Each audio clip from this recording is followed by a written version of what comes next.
paz, meus queridos e amados irmãos e amigos. Estamos de volta ao texto sagrado. Vamos considerar agora a segunda bem-aventurança.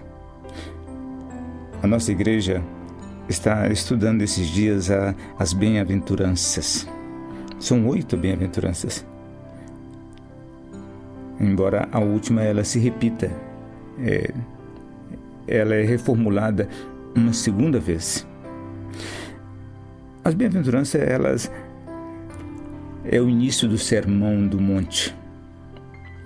Jesus Cristo, ele está mostrando aos seus discípulos, no que consiste o reino que ele veio inaugurar.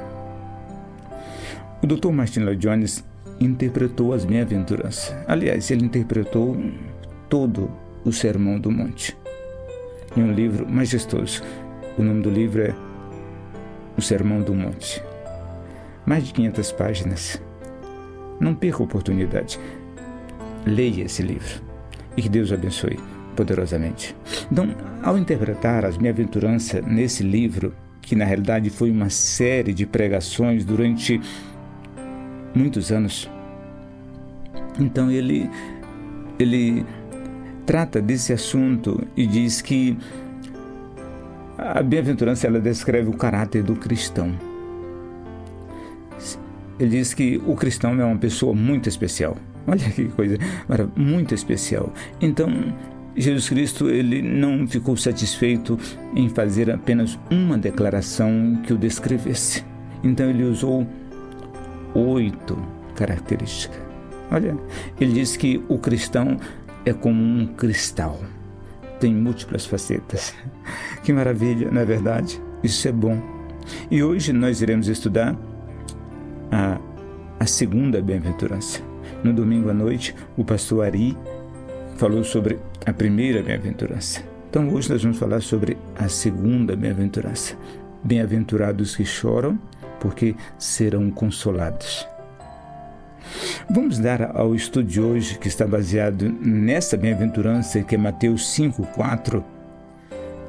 Vamos dar o seguinte tema: a felicidade do choro, o consolo reservado aos que lamentam o pecado. A título de introdução, deixe-me dizer a você o seguinte: na lógica do reino, o reino de Deus, o caminho para a verdadeira felicidade passa por algo que o mundo rejeita: o choro. Não qualquer choro, mas aquele que brota de um coração quebrantado diante de Deus. É o pranto que conduz ao consolo eterno. Olha que maravilha! Mas o que significa chorar nesse texto? Bem-aventurado os que choram, porque serão consolados. Meu querido amigo, em primeiro lugar, lembremos, não é um lamento por perdas passageiras, mas a tristeza profunda pelo pecado. Esse choro, ele nasce de um coração que vê a sua miséria espiritual. Então, isso praticamente está ligando à primeira bem-aventurança, não é verdade? Observe agora. Examine o seu choro. Ele é fruto de autopiedade ou é resultado de um quebrantamento diante de Deus? Você se entristece diante do pecado? Observe, em segundo lugar, 3 dimensões que o pranto produz felicidade, que o choro produz felicidade. Observe as 3 dimensões. Em primeiro lugar, o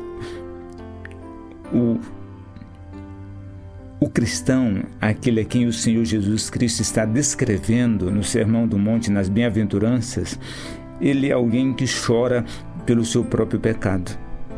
Observe o que diz Salmo 51, versículo 4, o salmo de confissão de Davi. Contra ti somente pequei e fiz o que era mal aos teus olhos, ele disse. Então aqui Davi está chorando, lamentando o seu pecado. E a Escritura diz, Jesus diz que ele é um bem-aventurado. Observe 2 Coríntios 7,10. Ele diz o seguinte: porque a tristeza, segundo Deus, produz arrependimento para a consolação. Então, essa é a tristeza que nos leva aos pés de Cristo. Amigo e irmão em Cristo Jesus, o verdadeiro arrependimento é acompanhado por dor espiritual diante do pecado. Você tem chorado assim? Isso é muito, mas muito importante mesmo, nós lembremos. Observe, mas o choro descrito nessa bem-aventurança não é apenas pelo próprio pecado, mas é também pela natureza pecaminosa. Observe o que diz Paulo em Romanos 7,24, o apóstolo dos gentios. Ele diz: miserável homem que sou, quem livrará o meu corpo desta morte? Então Paulo olhou para si e viu dentro de si, mesmo um homem regenerado, um homem transformado, mas ele percebeu a poluição do pecado no seu coração. Isso entristeceu, isso o fez chorar, o fez lamentar. E ele diz: miserável homem que sou, quem livrará o meu corpo desta morte? Então o crente, o discípulo de Jesus, aquele a quem o Senhor Jesus Cristo está descrevendo nesta bem-aventurança, ele é alguém que chora, não apenas pelo pecado cometido, mas porque ele percebe a poluição do pecado dentro de si mesmo. Isso é impressionante. Observe em segundo lugar, porque eu sei, Romanos 7,18, porque eu sei que em mim, isto é, na minha carne, não habita bem nenhum. Olha, o crente, o cristão é alguém que nasceu de novo, o seu espírito é novo, é uma nova criatura, mas ele ainda está nesse mundo. Ele é humano regenerado, lógico, mas ainda assim humano. Você sabia que o sumo sacerdote, os sacerdotes no templo, eles sempre entravam para servir ao Senhor descalço?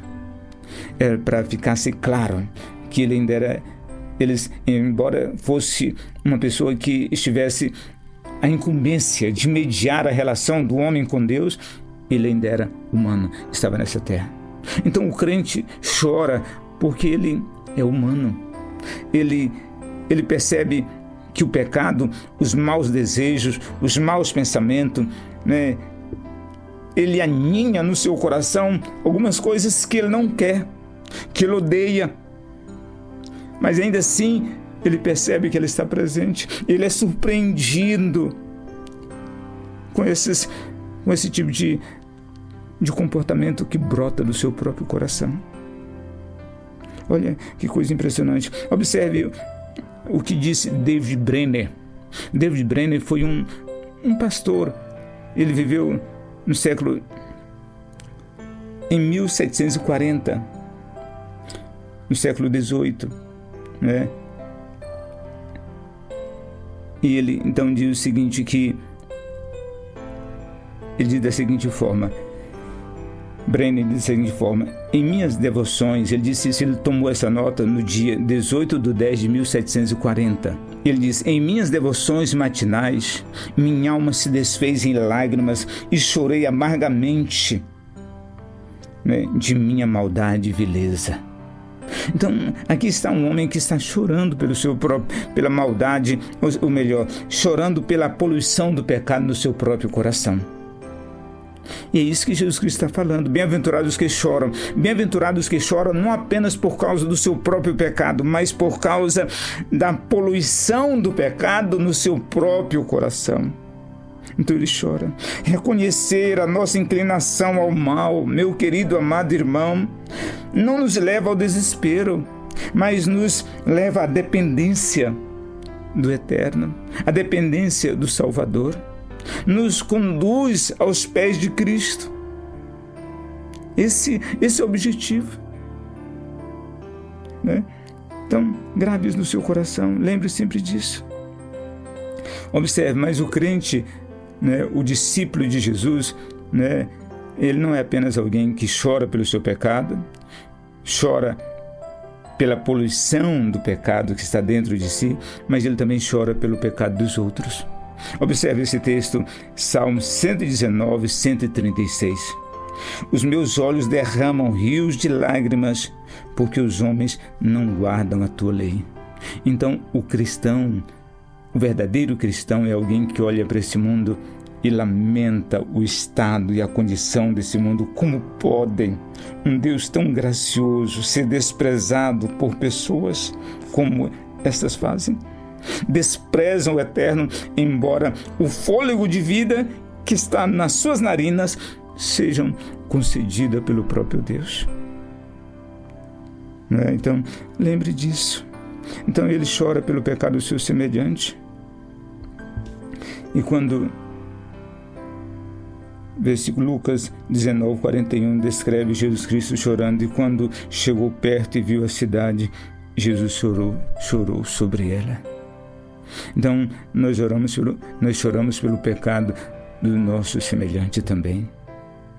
Há um texto interessante em João capítulo 11, no episódio da ressurreição de Lázaro. Jesus chora. O texto diz, o versículo mais curto da Bíblia diz, João 11:35, Jesus chorou. Por que Jesus chorou? Se ele sabia que dentro de instante ele haveria de ressuscitar a Lázaro. Porque ele viu o que o pecado pode provocar na vida humana. Ele percebeu isso, como o pecado é capaz de trazer tristeza, amargura, sofrimento, a morte, a vida humana, tudo por causa do pecado. Meu querido amigo, então o crente é alguém que olha para essa situação e a Bíblia diz que ele chora. Por isso ele é bem-aventurado.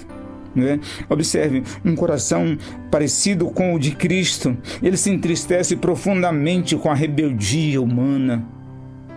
É um texto em Jeremias capítulo 2, me parece que é o versículo 25, eu tenho quase certeza, capítulo 2 de Jeremias, ele diz da seguinte forma, horrorizai-vos, ó céus, ficai pasma, vejam que loucura, o meu povo deixou a mim manancial de águas vivas e cavaram para si cisternas rotas que não retêm água. Então aqui está o próprio Deus lamentando o pecado humano. E o crente, se alguém é cristão, esse alguém é de alguma forma parecido com Deus, parecido com o seu próprio Pai. Ninguém pode dizer que é filho de Deus se não se identifica com Ele. Isso é maravilhoso. Lembre sempre disso. Eu pergunto para você, você se parece com Deus? Observe, há nessa bem-aventurança, como em todas as bem-aventuranças, uma promessa. Há uma bênção, bem-aventurados, descreve aquele que é bem-aventurado, e também há uma bênção, uma promessa para aquela pessoa. E a promessa dessa bem-aventurança, daqueles que choram, é que eles serão consolados. Por que só os que choram serão consolados? E nenhuma outra pessoa? Porque somente estes recebem de Deus o perdão. Somente estes. Observe esse texto registrado em Lucas 18, de 13 e 14. A Escritura Sagrada diz que 2 homens subiram ao templo para orar. Um era publicano e o outro era um fariseu. O fariseu orava de si para si mesmo e dizia, graças te dou, ó Pai, porque não sou como os demais homens, nem ainda como esse publicano. Jejum 2 vezes por semana, dou o dízimo de tudo quanto ganho. E a Escritura Sagrada diz que do outro lado havia um homem que nem ousou chegar perto, e nem levantava a cabeça. Ele simplesmente dizia, ó Deus, se propício a mim, pecador. E a Escritura Sagrada, Lucas registrou e diz que este, e não aquele, este quem? O publicano, aquele que se humilhou, aquele que estava lamentando o seu próprio pecado, ele foi para casa justificado. Ou seja, teve a sua oração atendida, foi perdoado. E não aquele. Então, aquele que se humilhou, aquele que chorou, aquele que lamentou o seu próprio pecado, que é o publicano, que era a representatividade da escória da sociedade onde Jesus estava vivendo. Ele teve um coração, ele lamentou o seu pecado, então por isso ele foi para casa, né, consolado, porque teve o seu pecado perdoado. Meu querido amigo, o consolo prometido é a paz que vem da certeza de que Deus em Cristo Jesus nos perdoou. É um alívio profundo de que nenhuma alegria do mundo, né, alegria passageira que esse mundo oferece, pode oferecer. Não, o homem, essa alegria indizível, a Escritura usa esse termo para descrever a alegria do cristão. Lembre sempre disso. E esse consolo, esses serão consolados, ele é no presente, é um consolo que o cristão recebe no presente, aqui e agora, enquanto está vivo. Observe alguns textos. João 14:26, o Espírito Santo nos ensina. O Espírito Santo vos ensinará todas as coisas e vos fará lembrar de tudo o que vos tenho dito. João 14:26. Então você recebe a assistência do Espírito. Então por isso você é consolado. Observe Romanos 8:16. O Espírito testifica com o nosso espírito que somos filhos de Deus. Então é por isso que eles são consolados. São consolados aqui, nesse exato momento, agora. Enquanto estão nessa vida, enquanto estão pisando nesse chão, só aqueles que choram serão consolados. Serão consolados porque têm os seus pecados perdoados. Serão consolados porque recebem a assistência do próprio Espírito Santo de Deus. O crente já experimenta hoje o bálsamo do Espírito nas feridas que o pecado deixou. Isso não é maravilhoso? Observe, em segundo lugar, o consolados, ele se aplica também ao futuro, por causa da esperança que há em Cristo Jesus. Deus enxugará dos seus olhos toda lágrima, Apocalipse 21:4.